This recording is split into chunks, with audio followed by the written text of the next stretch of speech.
안녕하세요. 뉴스반장입니다. 연동형 비례대표제를 실현하는 첫 번째 증표가 바로 정의당이 교섭단체 되는 겁니다. 다들 아시겠지만 상상도 못할 상황이 이제 전개되고 있는데요.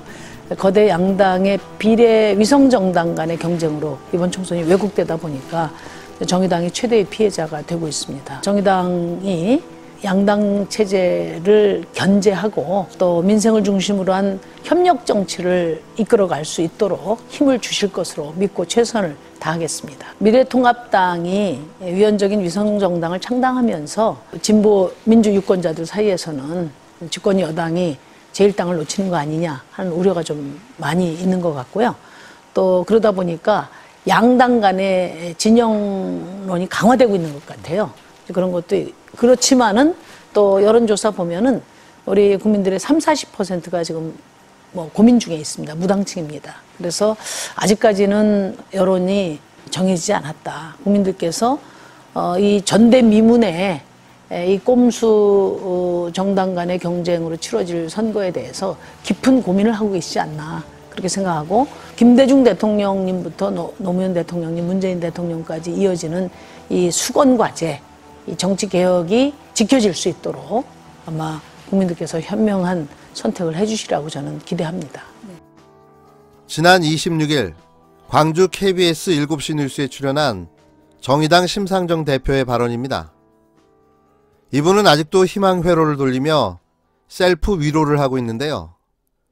이렇게 현실감이 떨어지니 국민 여론도 못 읽고 마이웨이 하는 거 아닙니까? 심 대표는 집권 여당의 결집으로 양당 구조가 강화되면서 정의당이 최대의 피해자가 되고 있다고 말했는데요. 뭐 틀린 말은 아니죠. 어떻게 보면 정확한 지적입니다. 하지만 이 선거제도를 누가 주도해서 만들었는지, 또 정의당이 원내 교섭단체 진입을 위해 자신들에게 유리한 선거제도를 만들다 역공을 당하게 된 내용은 왜 언급하지 않는지가 궁금했는데요. 결국 과한 욕심이 화를 부른 셈이죠. 정의당은 이럴 줄 몰랐겠죠. 하지만 결과적으로 통합당에게 유리한 상황이 되어버린 지금 진보연합 비례정당 창당에 같이 참여했어야 합니다. 하지만 독자 노선을 선언하는 과욕과 자신감을 보였는데요. 결국 그 결과는 역대 최저의 정당 지지율로 난감한 상황을 맞게 된 거죠. 이제 와서 후회한들 뭐하겠습니까? 버스는 떠났는데요. 거기에 민주당을 향한 과도한 지적질은 정작 오만과 독선을 본인들이 하고 있는 거죠.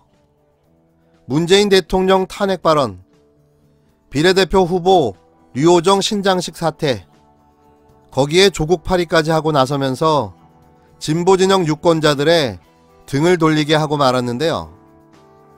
과연 무당층이 정의당을 찍어줄까요? 전 정말 궁금하기만 합니다. 4.15 총선 이후 정의당이 남아있을지도 걱정인데요. 원내 교섭단체를 이야기하는 걸 보면 아직도 혼자 꿈꾸고 있는 건 아닌지 심히 걱정됩니다. 정의당 심상정 대표는 26일 4.15 총선을 겨냥한 비례대표형 정당들의 입단 등장과 관련해 이런 혼란과 염려를 드리게 된 것에 대해서 국민 여러분께 면목이 없다고 말했습니다.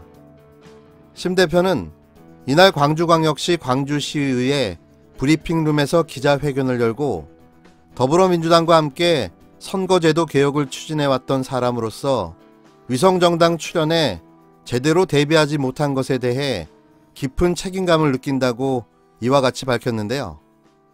심 대표는 그러면서 이번 총선을 난장판으로 만든 장본인은 미래통합당이라며 대한민국 개혁이라는 촛불의 명령을 온몸으로 사보타주해왔다고 비판했습니다. 범여권 비례대표형 정당인 더불어시민당에 참여한 민주당을 향해서도 과거의 낡은 셈법으로 회귀했다며 이는 오히려 수구 세력의 생명을 연장해주는 결과를 낳을 수 있다고 지적했는데요. 비례대표형 정당 불참에 대한 여권 일각의 비판에 대해선 이는 민주당과 적대하기 위한 것이 아니라며 정의당의 욕심 때문이라는 것은 부당한 비판이라고 반박했습니다. 그러면서 개혁이 멈춘 바로 그 자리에 서 있겠다며 정치의 고비마다 민주주의의 길을 안내해 주신 광주 시민, 전라도민이 정의당의 정치개혁의 길을 지켜주실 거라 믿는다고 강조했습니다. 심 대표는 기자회견에 이어 광주 지역 시민단체들과 간담회도 진행했는데요. 심 대표의 이날 광주 방문은 정의당의 지지도가 하락하는 가운데 기획됐습니다. 시민당과 열린민주당 등 범여권 비례대표용 정당을 표방하는 신당들로 범여권 지지도가 흡수되면서 정의당이 고전을 면하지 못하자 진보 개혁 진영의 정치적 고향이라고 할 수 있는 광주에서 돌파구를 모색하는 것으로 풀이됩니다. 지금 당장 정의당에게 필요한 것은 현실을 제대로 직시하는 일이 아닐까 생각됩니다. 어떤 근거의 자신감이 정의당을 당당하게 만들었는지는 모릅니다. 뭐 그런 걸 다 차치하고라도 지금 중요한 건 뭉치는 거 아닙니까? 진정한 대한민국 정치개혁은 진보 진영의 단결된 힘이 아닐까 생각됩니다.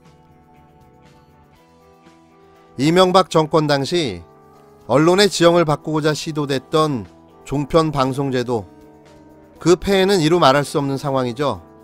당시 조중동을 포함한 보수 경제지들이 앞다퉈 계열로 만들어낸 이 종편 방송들은 신문과 결합해 가짜 뉴스의 근원지로, 또 무분별한 정부 비판 기사만 쏟아내는 반정부 찌라시로 대한민국 언론 신뢰지수를 세계 50위 밖으로 끌어내렸는데요.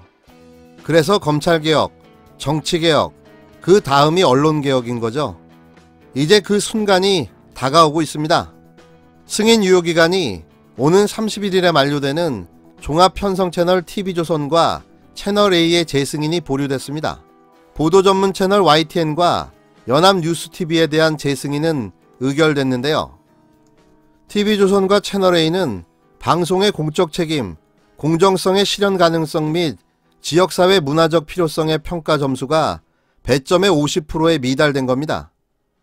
방통위는 심사위원회의 심사 결과와 심사 의견 등을 종합적으로 검토한 결과 TV조선과 채널A에 대해서는 방송의 공적 책임, 공정성, 편성 보도의 독립성 강화 등을 위한 계획을 확인한 뒤 재승인 여부를 결정하기로 했다고 밝혔는데요. 특히 TV조선에 대해서는 중점 심사사항과 관련해 심사위원회가 지적한 문제점에 대한 해소 계획과 추가 개선 계획을 청문 절차를 통해 확인할 예정이라고 강조했습니다. 이참에 종편들을 싹 다 정리해줬으면 하는 바람입니다. 이건 전파 낭비자 공공재의 오남용인 거죠. 하나마나한 소리를 24시간 짓거려대는 무의미한 방송이 과연 무슨 의미가 있을까요? 요즘 분식점에서도 종편을 틀어놓으면 그냥 나가버린다고 하니 백해무익하다는 이야기겠죠. 제발 이참에 종편을 폐지해 주시기 바랍니다.